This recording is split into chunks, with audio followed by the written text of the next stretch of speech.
Hello everyone, welcome to Stitch Career. So in this video we are going to see the best strategy to crack IBPS AFO.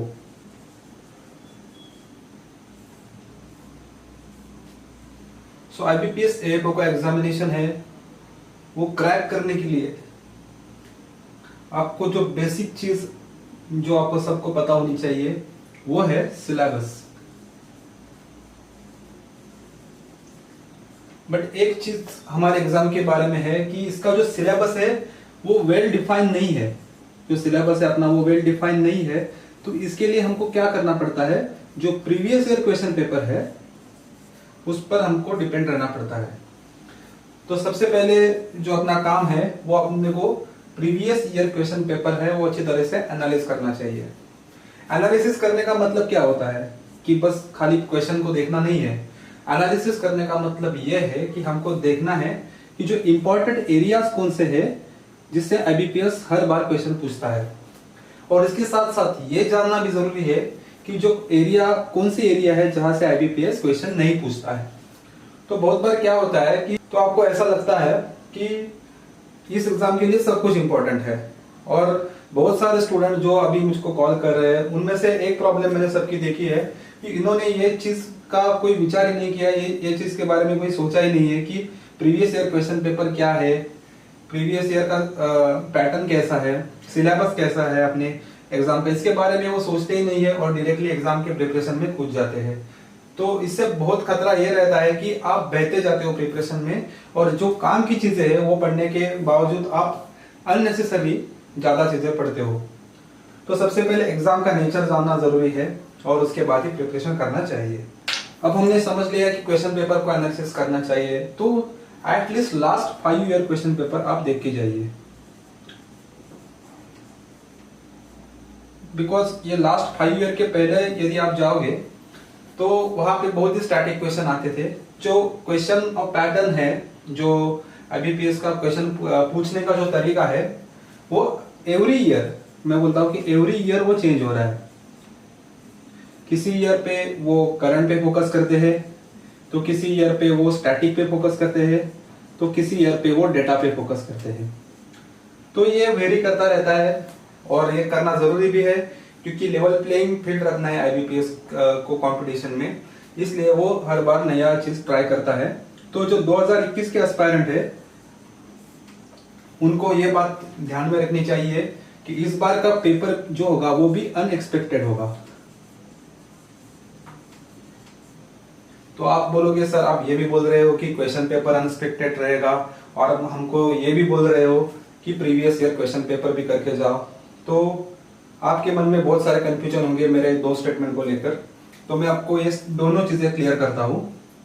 मैंने कहा है कि unexpected रहेगा paper 2021 का, but जो unexpected part रहेगा वो रहेगा ओनली 20%, और जो एक्सपेक्टेड पार्ट जो रहेगा वो रहेगा 80%। अब ये एक्सपेक्टेड पार्ट है 80%, इसका मतलब क्या है कि जो 80% पार्ट है एग्जाम का वो आप प्रीवियस ईयर क्वेश्चन के एनालिसिस करने के बाद अच्छी तरह से कवर कर सकते हो, और जो अनएक्सपेक्टेड पार्ट है वो ऐसा पार्ट रहेगा जो मोस्ट ऑफ द एस्पायरेंट के लिए नया रहेगा और they could not able to solve that question properly. तो आपको ये 80% पे फोकस करना है और यहाँ पे मैक्सिमम आपको एफर्ट्स लेने हैं इस एरिया में, ताकि आप एग्जाम में अच्छे से परफॉर्म कर पाओ। हमेशा ये देखा गया है कि जो इंपॉर्टेंट एरिया है जैसे है सॉइल साइंस, उसके बाद है हॉर्टिकल्चर, एनिमल हस्बेंड्री, ये जो एरियाज है इस पर जो आईबीपीएस का हमेशा फोकस रहता है। तो ये इंपॉर्टेंट एरियाज आपके एकदम स्ट्रांग होने चाहिए, इसमें से कोई भी टॉपिक है आपको छूटना नहीं चाहिए प्रिपरेशन के दौरान। तो ये आपका कोर एरिया रहेगा। इसके साथ साथ जो अदर एरियाज है हमारे एग्रीकल्चर के, जैसे है प्लांट पैथोलॉजी, उसके बाद एंटोमोलॉजी है, उसके बाद एग्रीकल्चर इकोनॉमिक्स है, एरिया से बहुत कम क्वेश्चन बनते हैं। और एक एरिया जो बहुत ही इंपॉर्टेंट है इस एग्जामिनेशन के लिए वो है फिशरीज। आपको पता है कि फिशरी साइंस के स्टूडेंट भी इस एग्जामिनेशन के लिए एलिजिबल है, तो उनके लिए भी लेवल प्लेइंग फील्ड रहे इसलिए आईबीपीएस फिशरीज से भी सवाल पूछता है, उसके बाद एग्रीकल्चर इंजीनियरिंग से भी सवाल पूछता है। तो ये फिशरीज और एग्रीकल्चर इंजीनियरिंग पे सवाल कैसे आते हैं? तो फिशरीज पे जो सवाल रहते हैं वो बेसिकली रहते हैं एक्वाकल्चर पे, और एग्रीकल्चर पे जो सवाल रहते हैं वो बेसिकली रहते हैं टिलेज पे, उसके बाद रहते हैं वो टूल्स एंड इम्प्लीमेंट्स पे। तो ये आपको कब पता चलेगा कि किस तरह के क्वेश्चन आते हैं? जब आप प्रीवियस ईयर क्वेश्चन के एनालिसिस करोगे तब आपको जाके पता चलेगा कि एग्रीकल्चर इंजीनियरिंग में कौन से एरिया पे ज्यादा क्वेश्चन आ रहे हैं, फिशरीज में से कौन से एरियाज पे ज्यादा क्वेश्चन आ रहे हैं। तो इसके बाद आप अच्छे से एनालाइज कर सकोगे। इसके बाद प्रिपरेशन का इंपॉर्टेंट पार्ट है वो है मॉक टेस्ट सॉल्व करना।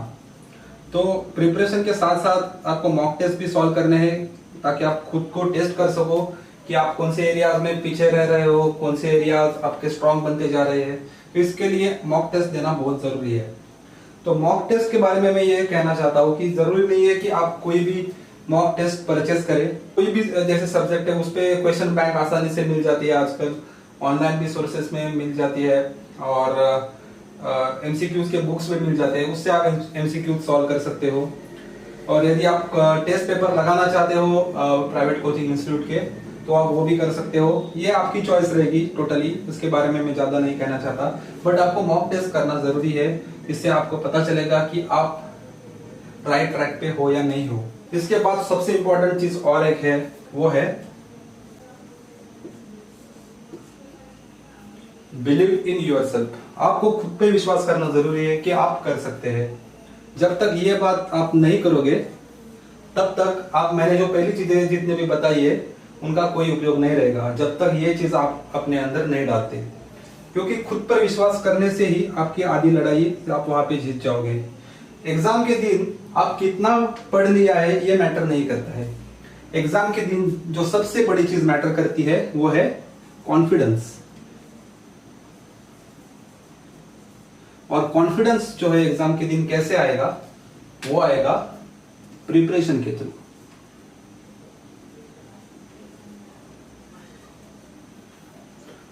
तो आपको इतनी अच्छी तरह से प्रिपेयर करना है कि आप एग्जाम के दिन पूरे कॉन्फिडेंस से एग्जाम को फेस कर सको। एग्जाम के दिन आपके मन में कोई एंजाइटी नहीं रहनी चाहिए कि मेरा एग्जाम कैसा जाएगा, मैं अच्छे से परफॉर्म कर पाऊंगा या नहीं कर पाऊंगा। तो इसके लिए जो कॉन्फिडेंस है वो आपके प्रिपरेशन के थ्रू आना चाहिए, और आपको खुद पर विश्वास करना चाहिए कि मैं ये कर सकता हूँ। एग्जाम की बुक लिस्ट और एग्जाम रिलेटेड सारे वीडियोस हैं, वो मैंने डिस्क्रिप्शन बॉक्स में उनके लिंक दे रखे हैं, वो वहां से आप देख सकते हो। और आपके कोई स्पेसिफिक डाउट हो एग्जाम के बारे में तो आप मुझको कमेंट सेक्शन में लिख सकते हो, उनके बारे में मैं वीडियो बनाने का जरूर प्रयास करूंगा। Thanks for watching this video. Have a nice day.